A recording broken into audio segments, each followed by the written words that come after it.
Il y a deux choses. Il ne faut jamais conseiller à quelqu'un, c'est de faire une entreprise ou de se marier. Parce que c'est beaucoup trop compliqué, c'est beaucoup trop prenant. Et si la personne n'a pas ça en elle-même, il ne faut pas essayer de le pousser à le faire. Je suis Serge Faro, c'est agriculteur à Grandbourg, plus particulièrement à la section FOP. Et je vais vous présenter un peu ce que je fais, quoi. On a le ilan que j'ai planté à l'entrée du domaine pour le parfumer.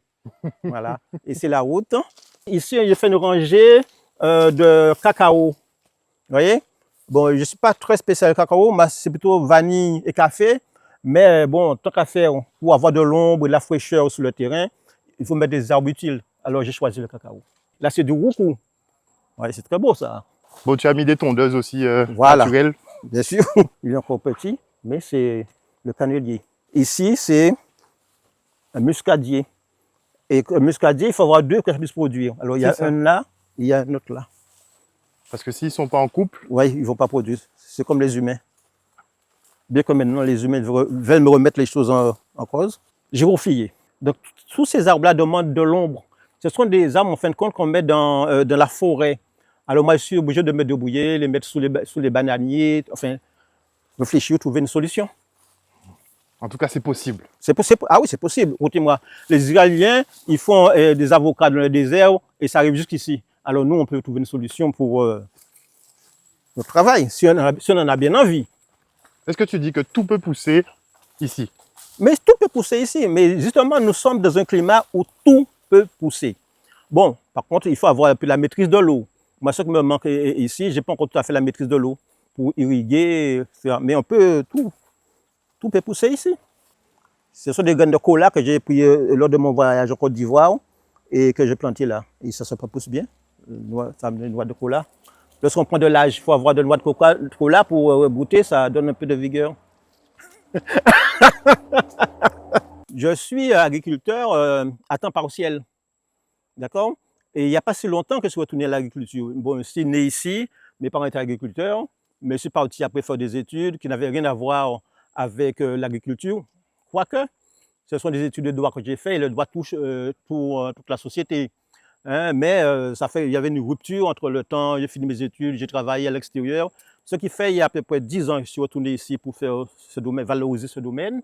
Je suis venu vérifier dans les caféiers les cafés qui sont mûrs, dans l'optique de venir les cueillir demain. Parce que vous savez, pour avoir le café de qualité, il faut passer régulièrement pour voir les cerises qui sont bien mûres, pour pouvoir les récolter, pour pouvoir avoir un café de très bonne qualité. C'est de l'arabica, bien entendu. Et là, c'est une autre variété, encore plus petite, mais ça, c'est vraiment le goût suprême. C'est concentré? Plus c'est petit, plus c'est concentré? Oui, surtout le goût qui est idéal. Parce qu'en Guadeloupe, vous savez qu'en Guadeloupe, le café est si bon qu'on appelle ce café un café bonifieur. Et en général, on l'achète pour pouvoir améliorer des cafés ordinaires. Parce que, entendons-nous bien, moi, ce petit café-là, je ne sais pas combien tu achètes ton petit café le matin, mais moi, celui-là, ce serait un café bon. Un café à beaucoup d'euros. Mais quand tu dis ça, ça veut dire qu'il y a de l'argent dedans. Ah, je ne sais pas, hein, mais s'il n'y a pas d'argent, mais il y a quelque chose d'intéressant. Ah oui, et surtout, il faut bien comprendre ça. Nous avons un petit territoire. On ne peut pas se permettre de dire, bon, mais je vais faire du café 10 tonnes, 50 tonnes pour exporter. Il faut sélectionner un café de très grande qualité. À Paris, le café le plus cher, à combien le vend? La tasse à 325 €. C'est vendu dans une caféière en or, tout ça. Ah oui, j'ai vu. Plus de 300 €, effectivement. Voilà, 325 €. Bon, moi, déjà, je n'ai pas de cafetière en or, bon, etc. Mais si on arrive à le vendre, même à 6 € la tasse, ça fait une sacrée différence. Je vais vous montrer de l'arabica, mais j'ai aussi quelques robusta. On va voir tout à l'heure. Alors voilà, c'est du robusta. Déjà, on voit que les feuilles sont plus grandes. L'arbre même est déjà plus costaud et aura des fruits. On voit une sacrée différence par rapport à ce qu'on a vu là-haut. Okay. Je suis né sur ce domaine. Avant, on ne laissait même pas en ville, on laissait à la campagne chez soi. Je suis né sur ce domaine et j'ai avec des frères et sœurs. Et ce qui est bizarre, c'est que j'étais un peu le dernier à pouvoir me mettre à l'agriculture. Hein? Mais j'ai un frère qui est vraiment agriculteur mais il est à la retraite et bon, il est marié, il a Capester, donc il ne s'est pas intéressé. Et moi, j'ai toujours aimé chercher de nouvelles sensations, etc. Et bon, le terrain était là. En fait, c'est le terrain qui m'a appelé aussi, quelque part. Et il m'a dit, viens de s'occuper de moi. Mais j'ai posé des conditions. Je viens, mais pas pour transpirer avec un coutelas, avec la canne, etc. Je viens, mais dans d'autres conditions, avec des produits nouveaux, avec une nouvelle expérience, et j'ai choisi le café et la vanille. Alors, toujours sur le même sens de faire le mariage entre les éléments de la nature, j'ai mis en place 3 ruches, juste de faire attention de ne pas trop près, 3 ruches pour polliniser les caféiers, les autres arbres que j'ai, et ce miel que j'appelle miel du verger. Citronnier aussi, les abeilles aiment beaucoup les fleurs de citronnier. J'ai aussi 5 suétiers sur le terrain, les abeilles aussi aiment beaucoup ça. Oui. Alors, il faudrait que je passe aussi là. Ah oui, il faudrait que je passe demain. Je dois passer aussi là parce qu'il y a beaucoup de cerises. Ah oui, on est dans un champ là. Oui, mais le champ est encore plus bas. Ah d'accord. Ah oui, oui. C'est le début du champ. C'est le début du champ.